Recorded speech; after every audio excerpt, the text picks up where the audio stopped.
There is a golden cradle in the Himalayan heights. The one who sleeps in it is guarded through the night. When the sun is rising, the wind is already there. Praising the sun's entrance, the world must be aware. The wind serves as a herald whose duty is to say, "The sun's already up! Greet another day!" And when the sun is out performing his daily race, Crescent, his young brother, takes the cradle space. Never left alone, he is surrounded by the stars.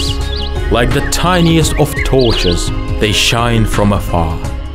Crescent in the cradle sleeps for the entire night, till the sun awakens him with early morning light.